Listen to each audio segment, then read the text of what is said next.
falar para ele, e eu vou endurecer o coração dele para ele não deixar meu povo sair. Agora eu vou dizer que o cara era mau? Eu vou dizer que o cara na tipologia é o demônio? Não era. Foi Deus que endureceu o coração dele. Porque Deus queria provar para ele, para Israel, que ele era Deus. Agora eu vou dizer o quê? Eu vou pregar contra Faraó? Se Deus que endureceu o coração dele? Então são verdades que a Bíblia diz que a gente não quer aceitar. Mas são verdades que está escrito no texto. Entendeu? Então é bom estudar. Agora, a única verdade absoluta é a palavra de Deus. Eu vou estudar livros, eu estava vendo um debate, eu amo assistir debate. Eu estava assistindo um debate entre 3 pastores, um falando sobre dízimo, um a favor e o outro contra. E um dos que era contra levantou a tese seguinte: é porque os pais da igreja, fulano, beltano e tal, falou que não era para dar o dízimo por causa disso, por causa daquilo outro, e os pais da igreja, o outro, não, eu respeito os pais da igreja, claro que eu respeito, até porque nós estamos na igreja, porque os pais da igreja fundaram as igrejas. Agora eu não posso entender que os pais da igreja não é Cristo, os pais da igreja não é Deus, a palavra dele não é a Bíblia. Então é isso que eu digo, referente a qualquer coisa que se pregue, qualquer assunto que a gente vai falar. Esse assunto do divórcio tem colocado um peso nas costas das pessoas, quando a Bíblia não o proibiu. Agora, quando eu sou desonesto, a fazer a Bíblia falar o que eu quero, mesmo que ela não fale, forçando um texto, aí é desonestidade. Tem pastor que pega o texto de Deuteronômio, por exemplo. Esses dias eu estava assistindo um camarada na televisão pedindo dinheiro. Mas ele pulou o começo. Se atentamente ouvir a Deus e obedecer seus mandamentos, ele já falou: vai ser abençoado na cidade e no campo, seu celeiro. Ele pregou sobre o seu celeiro, vai se encher. E você pede dinheiro. Não, mas e aí o começo lá? Se atentamente ouvir a Deus. Não, isso ninguém prega. Mas prega que seu celeiro vai encher, você vai ser próspero. Mas é a obediência a Deus, que é o princípio de todas as coisas. Então nós temos que tomar o cuidado com o texto. E isolar texto é a pior coisa que a igreja faz. Pastor, uma certa feita eu estava conversando com um pastor, e aí nós falávamos a respeito do texto de Malaquias, quando o capítulo 3 diz que por essa razão eu vou repreender o devorador. E essa questão não é polêmica, eu vou só resumir, eu vou dizer que o pastor quer entrar na questão, que não, essa minha fala não é pertinente o que está sendo tratado aí, mas a questão é muito interessante, e já que nós estamos aqui. Aí ele disse assim: olha aqui, ó, o devorador é um demônio. Só que daí eu fui para o texto, e eu não preciso nem ser um teólogo para compreender que o que o texto está dizendo não é um demônio, é um inseto. É um inseto. Então aí, não seria, eu estava refletindo esses dias, falei, não seria uma desonestidade o texto está dizendo que é um inseto e eu dizer que é um demônio, para se encaixar no objetivo? É uma desonestidade. No caso, eu consegui captar recursos, amedrontando pessoas, dizendo: olha, o demônio vai entrar na tua casa, vai destruir tuas finanças, atribuindo algo ao texto que o texto não está dizendo isso. Tá, mas eu te faço uma pergunta. O que o texto fala sobre repreender o devorador? Qual é o ponto de ignição? Qual é o gatilho para repreender o devorador? A questão do povo, no caso, voltar... do texto do gafanhoto. Qual que é o gatilho? O povo voltar Qual é o gatilho? Eles usam o gatilho como dízimo. Mas não é isso. Está escrito assim: por causa de vós repreenderei o devorador, e ele não consumirá a semente, a erva do campo. Então, tipo assim, Deus nunca disse que por causa do dízimo ele ia te repreender o devorador, mas por causa da pessoa. Então, o que Deus está tratando no livro de Malaquias, que é um erro que os pastores usam, ou uma malandragem da parte dos pastores, é usar o capítulo 3. Porque o Malaquias não começa no capítulo 3, ele começa no capítulo 1, no versículo 1. Então, se eu for honesto o suficiente e entender o capítulo 1, eu vou entender o capítulo 2.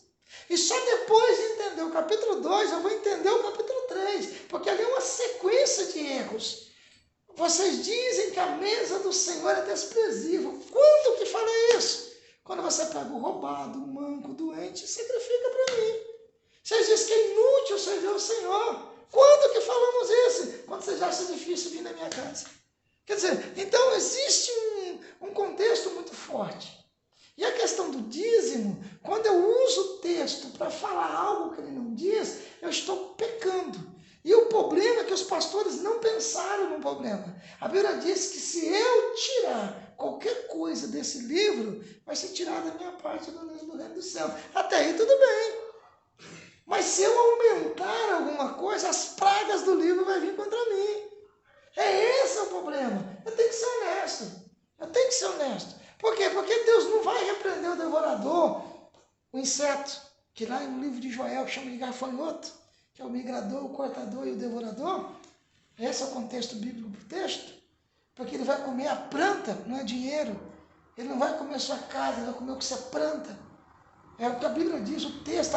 Se eu não abrir uma janela tal, qual é a janela? Chuva. Porque não tem coisa melhor para um agricultor do que uma chuva seródia, uma chuva sadia, uma chuva que produz e não destrói. É isso que Deus estava dizendo ali no texto. Então, para mim ser honesto, eu devo estudar o livro inteiro. Alguns pastores usam isso na inocência, porque eles aprenderam assim. Mas a Paulo diz que o problema é que a palavra está junto de mim e no meu coração. Não é porque eu aprendi assim, eu aprendi tanta coisa que eu tenho que desaprender. Tem muita coisa que eu aprendi, tem muitos vícios, tem muitas doutrinas de igreja, costumes que eles jogaram na Bíblia, que agora que eu leio a Bíblia, aí tem pastor que não gosta de ser confrontado. Porque o crente começa a ler a Bíblia e diz, mas pastor, o texto não diz, mas tem que ser assim. Tem que obedecer ao pastor. Tem uns pastores, se você for confrontar ele, principalmente no que interessa a eles, ele diz que é o diabo que está falando. Que é o diabo, verdade. Mas você fala, não é o diabo não, pastor, foi Jesus. Não, foi a interpretação, é o diabo. Mas não é, eu concordo. Então, tipo assim, a desonestidade, até na questão da salvação. O cara coloca medo para as pessoas aceitar Jesus, não sabendo o pregador que se eu aceitar Jesus com medo, não tem valor. Eu tenho que aceitar Jesus pelo chamado, até porque a salvação é algo que Deus deu. E a questão do joio e do trigo foi algo que aproximou nós da conversa, foi a questão do joio e do trigo. A Bíblia diz que Deus plantou o trigo, né, que o homem plantou o trigo, enquanto ele foi dormir, o inimigo veio e jogou o joio. A mesma água que caiu no trigo caiu no joio, o mesmo adubo do trigo foi para o joio, o mesmo sol do trigo foi para o joio, e o joio era joio e o trigo era trigo. Agora eu falando sobre isso com alguém, então você quer dizer que eu posso vir para a igreja, e é a questão do casamento que eu vou responder agora, eu posso vir para a igreja, eu posso me casar 10, 15 vezes e me divorciar, que eu estou salvo? Não, porque isso não é fruto do trigo, isso é fruto do joio. O fruto do joio que traz contenda, dissensão, separação, coisas ruins, é fruto do joio. O fruto do trigo, não, o fruto do trigo sim. Por exemplo, tem uma questão na Bíblia que eu vou gerar um problema muito sério. Eu vou ministrar um estudo em Pimenta Bueno, e uma irmã falou uma coisa que doeu o meu coração, e eu vou arrumar uma polêmica muito grande com a igreja. Porque ela veio dizer que aquela prostituta do poço, eu falei, da onde que essa mulher viu prostituta no poço de Samaria? A Bíblia diz que Jesus olhou para ela e disse assim, chama seu marido e vem cá. Você não tem marido. Disseste bem, tivesse 5. E o que tem agora não é seu marido. Peraí, Jesus falou que ela era prostituta? Não, ela foi casada. Ela teve 5 maridos. Então ela foi casada 5 vezes. Ela teve 5 homens que se responsabilizou pela vida dela. E se divorciou de todos ou ficou viúva, não dá para saber. Jesus não condenou isso nela. Jesus reprovou uma situação, mas não condenou a mulher. Ele disse, você teve 5 maridos, mas o que você tem hoje não é seu marido. Mas se a versão fosse, ainda não é seu marido. Vai saber, ela não estava se prostituindo. Prova, o texto prova. Primeiro, quem vai dar valor naquela época para uma prostituta? Uma prostituta era desprezada. Como que a mulher trouxe as pessoas para o poço? Ela correu na cidade e disse, encontrei o profeta. Por quê? Porque ele contou toda a minha vida. Então o povo veio. Mas se ela fosse prostituta, quem quer saber da vida de prostituta? Não. Aquela mulher, no mínimo, ela exercia algum cargo naquela cidade, ou tinha um conhecimento muito grande, que as pessoas a respeitavam. Ela trouxe todo mundo para conhecer Jesus.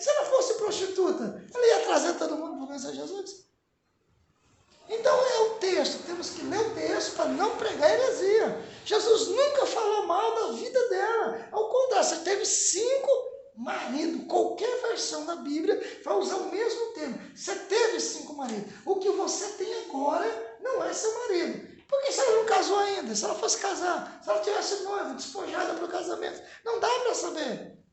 Mas Jesus nunca reprovou ela. E a cidade amava aquela mulher. Se ela fosse uma prostituta naquela época, eu duvido se a cidade vinha a favor dela. Pode falar. Não, mas você está querendo falar. Não. Ah, mas você está aqui remoendo. Aí ele disse assim, só para concluir, disse assim, e no caso ali, o devorador ali era um demônio. Aí eu disse assim, mas não seria um inseto? Não, é um demônio. E ele ainda disse assim, tinha um demônio chamado devorador. Outra coisa que é muito usado é a questão de chamar as pessoas de ladrão, porque não dá o dízimo. Muitos pastores chamam as pessoas de ladrão porque não dá o dízimo. Então, essa expiação, ela não foi feita pelo sangue, foi de Jesus, foi feita pelo dízimo. O que contraria o ensino bíblico que Pedro diz que nós fomos comprados com o precioso sangue de Jesus.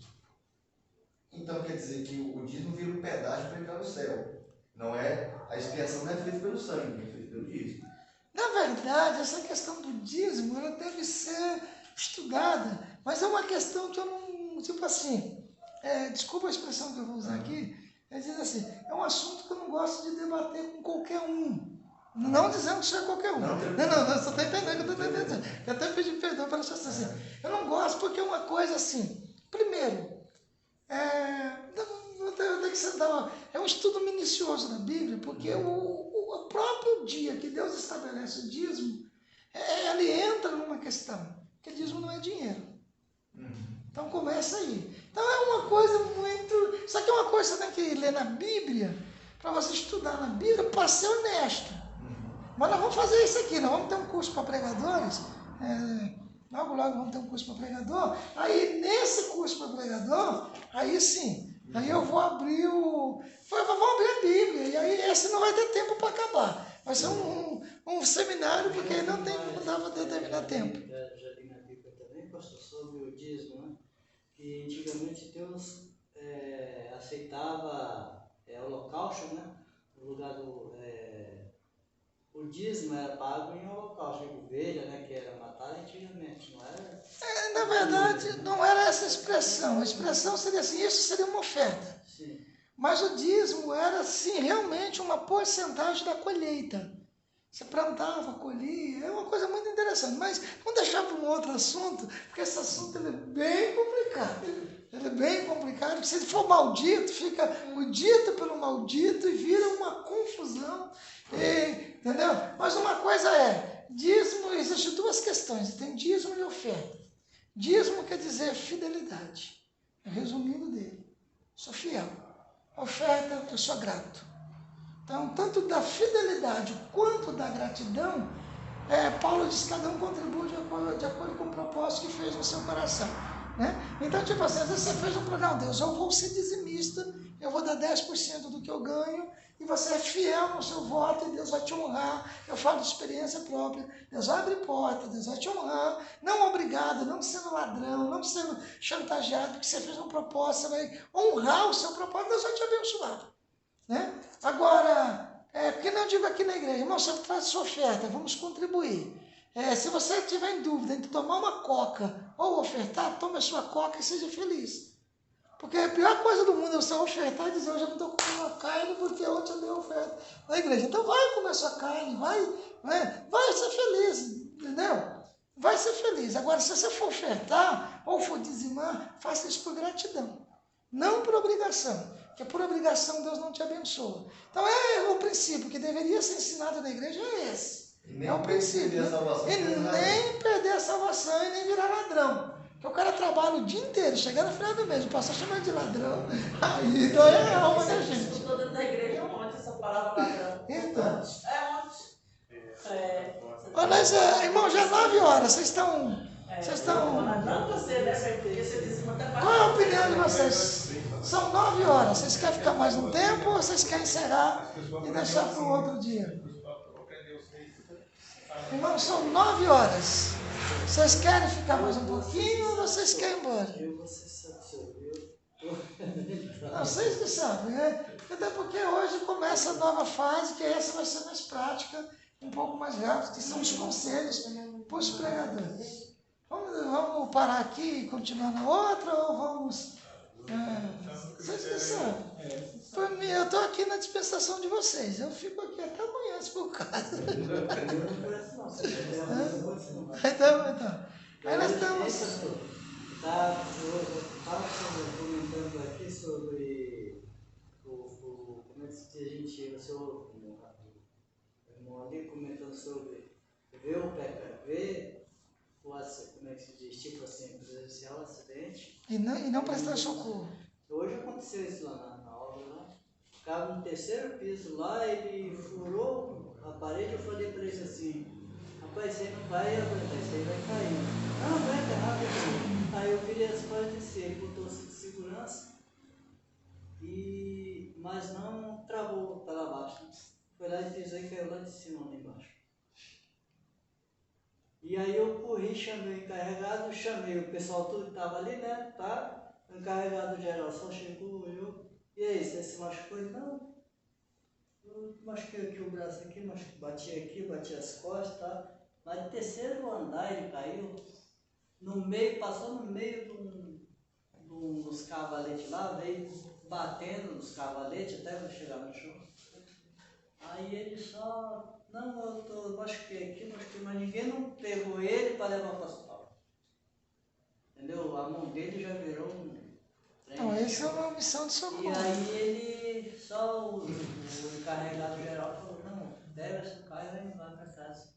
Agora, se ele sai da empresa e ele desmaia no meio da rua, e se ele lembrar depois que foi mandado embora doente para casa, a empresa tem um problema que ela não tem ideia. Aí para completar, o outro nosso encarregado geral mesmo chegou lá agora de tarde, falando que amanhã tem cedo, vai ter uma palestra como é que é, o Tec Segurança.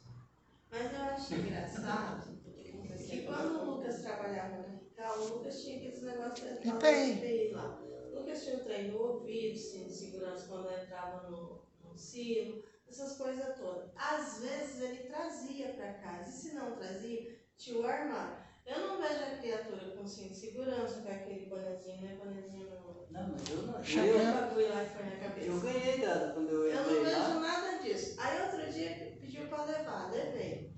Tá, eu tô lá, parei o carro assim, né? E fiquei no busão. Os abençoados trepam em cima dos pedaços de pau lá, que eu não fazia isso nem pagando, sem cinto, sem capacete, sem nada. Aí o abençoado vai trepar lá em cima.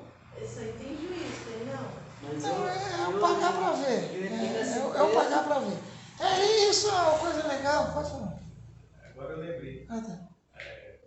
Mais ou menos baseado no que a irmã falou. Um certo tempo ali na casa ali, tinha um abençoado com um som muito alto. E o vizinho se incomodou com aquilo. Aí ligou para a polícia. Aí foi multado, tal. No outro dia o camarada dava nas portas. Quero saber quem ligou para a polícia. Então, é forte, né, o mistério. Não, mas o que eu digo é um crime iminente. Não, eu não digo de uma perturbação de sossego. Né? A lei se trata, não é da perturbação de sossego. É um crime iminente. O senhor está vendo que o cara vai matar o outro, o senhor não chama a polícia, o senhor está convivendo com aquilo. Entendeu? É crime iminente. Mas que nem eu vi, que o cara ia cair, eu vi que ele ia... Não, o senhor orientou, ele não te ouviu, ele pagou para Por ver. exemplo, se na Constituição que é, por exemplo, no Brasil, na lei, está dito ali na lei que é, por exemplo, se eu ver um indivíduo ali premeditando fazendo um crime com outra pessoa, está dito ali que eu tenho que ligar para a polícia. Você tem que ligar para a polícia. Então eu estou desobedecendo tanto a lei que rege o meu país, quanto a Bíblia Sagrada. Conta a Bíblia Sagrada. Romanos capítulo 13. Obedecei às autoridades, porque elas são constituídas por Deus. Então é um crime iminente. Você passa no lugar, vê um cara assaltando uma loja. Você passa no lugar, vê um cara assaltando uma loja. Qual o seu dever? Ligar para a polícia. Ó, tá tendo um assalto em tal lugar sensado. Você tá passando numa rua, vê um cara pulando o muro do quintal, você sabe entender? Não, são comunicação de crimes. É isso que isso é crime eminente, é crime em andamento. Agora, perturbação de sossego, aí cada um vê do jeito que dá. Eu chamei pro vizinho que o Matheus era novinho. E chorava 24 por 48 horas que ele dormia, oh, glória a Deus. E ele me comprou uma caixa, acho que do tamanho dessa ou maior, um falante desse tamanho, virava assim pro rumo do meu quarto e mandava aquele rádio dele. Eu atravessava a rua e ia lá. José, baixa, olha o nome da criatura. José, baixa, eu vou chamar a polícia pra você. Como eu guriei especial, você vai perder seu rádio. Duvido. Tá bom. Vim embora, aquilo eu vinha rachando de ódio. Aí um dia o pai dele chegou lá, eu não sei o que deu no Cláudio, ele foi lá e catou o homem e deu um safanão no homem. Maldita a hora que ele fez isso, né? Mas tudo bem. Tá, aí no outro dia, ele foi e botou o rádio de novo. Mas acho que ele põe mais umas 3 caixas juntas, que aquilo fazia buf, e as paredes de casa, por isso que até tremia. Eu vou e chamo a polícia veio, né? Aí pegou o rádio dele, pegou o José, levou todo mundo para a delegacia, sei lá para onde. Tá. No outro dia mandaram eu ir, catei o Matheus, né? E nós foi, chegamos lá, a polícia olhou e falou, não, mas nesse caso é o contrário. Vai devolver nada para ele não e vai segurar ele aqui 10 dias. Gente do céu. Enquanto ele estava guardado, glória a Deus. Quando soltou o homem, ele foi na porta de quem? E só estava eu e os meninos. Eu queria matar o Cláudio daquele dia, né? Mas tudo bem. Aí ele falou o que ele queria, ele me deu um empurrão ainda. Quando ele me empurrou, catei o cabo da vassoura e dei nele. E nessa de dar dele o cabo da vassoura, a vizinha chamou a polícia voltou. Mas vocês dois de novo, eu falei, a diferença é que quem tá na minha porta é ele, não eu na dele. Realmente juntou nós de novo, vai nós tudo. Gente, que vergonha de boleto de policinha pra delegacia e Matheus junto, né, claro. Chegou lá, tá, e vai de novo, outro BO, outro tudinho. Segura ele mais 10 dias. Nesses 10 dias que ele ficou, aí pegou, falou com ele que ele não podia mais fazer isso, que não sei o que, ele concordou. A mãe dele pegou e passou mal, eu vou lá na cadeia. Fui lá e falei pra ela, solta ele um pouquinho pra ele ir lá ver a mãe dele, porque o estado que tá ela vai morrer. Então, pelo menos ele despede da mãe em vida, vocês soltam ele. Aí me xingaram um monte, falaram um monte, porque eu queria tirar o homem. Eu não quero tirar ele. Eu tô falando pra vocês que a mãe dele tá no hospital e ela vai morrer. Então, para que isso não aconteça, a minha consciência fica pesada, solta, leva lá, sei lá, tá bom. Não sei o que fizeram também. O menino vai e sai da cadeia. Deu o dia dele lá e ele pegou, chegou lá em casa e disse que ia me matar, porque a mãe dele morreu. Eu falei, pô, não vem não, que eu fui lá na delegacia e vai ficar com sua mãe ia morrer. E pra isso soltar um pouquinho. Aí, beleza. O que acontece? Eu tive que mudar de casa, pagar aluguel em outro canto por causa do abençoado. Depois desse dia, meu filho. Não estou falando de, como eu estou dizendo, não estou falando de perturbação do sossego. Eu estou dizendo um fato que a Bíblia diz, que tudo que é bom, tudo que é justo, tudo que é honesto vem de Deus. Então, eu como um cidadão, como um obreiro, como alguém na obra do Senhor, eu tenho que denunciar alguma coisa eminente. Né? Mas não é só o cara assaltando uma loja, é que na verdade o texto traz, vamos falar de pecado, literalmente. Então você como pregador, como alguém que dá conselho, denuncia o pecado. O cara está indo para o inferno, lá no livro de Judas livra aqueles que estão de passo largo para o inferno. Então meu dever como pastor, o seu dever como obreiro, o que é? Pregar a verdade, anunciar a palavra, é uma situação eminente. Se a pessoa te ouviu ou não, é outra questão. O seu dever é denunciar o pecado. Né? Com a questão da lei, realmente, se você passa no lugar, não estou falando de perturbação social, mas você vê o cara pulando no quintal, tem um cara pulando no muro. O Rogério, para nós terminar aqui, o Rogério é um rapaz que congrega com nós aqui, uma bênção, e ele chegou do serviço e esqueceu a chave da casa dele, dentro de casa. E a mulher trabalhando, Ele olha para um lado, olha para o outro, não vê ninguém, pula o muro. Quando ele entrar em casa, a polícia chegou. A vizinha da frente viu ele pulando o muro, não conheceu ele, chamou a polícia. Aí ele falou, não, mas eu moro aqui. Ele foi lá, a polícia foi, trouxe a mulher. Ah, não, ele mora aqui. Era uma vizinha, desculpa não. Você vê alguém pulando, chama a polícia. Porque não é natural ninguém entrar pelo muro, né? Eu já disse que o ladrão e salteador não entra, entendeu? Então, tipo assim, é nosso dever. Ele não brigou com a mulher, ele ficou grato porque alguém chamou a polícia, porque ele pulou na casa dele. Podia ser um ladrão. Podia ser um ladrão, então graças a Deus não foi. Então, se você vê, é seu dever denunciar, porque, olha, a pior coisa do mundo, eu não sei se aconteceu com vocês, mas provavelmente é quando acontece qualquer desastre. Alguém olha para você e diz, eu sabia. Que vontade. Não, Deus me falou. Tem gente que está pensando, rapaz, Deus me mostrou. Por que não falou antes, então? Dá vontade de pegar o cara, Deus estava nas orelhas, mas não bate. Mas, né? Então, tipo assim, então vamos ser coerentes. Para qualquer área. Se Deus mostrou, irmão, Deus, não vai acreditar, bem, isso já não é problema meu. Jesus não me chamou para fazer as pessoas acreditar, me chamou para pregar. Chamou para pregar. Prega em tempo e fora de tempo. Se ele te ouvir, salvou uma alma. Se não te ouvir, você se livrou da alma dele. É seu dever pregar.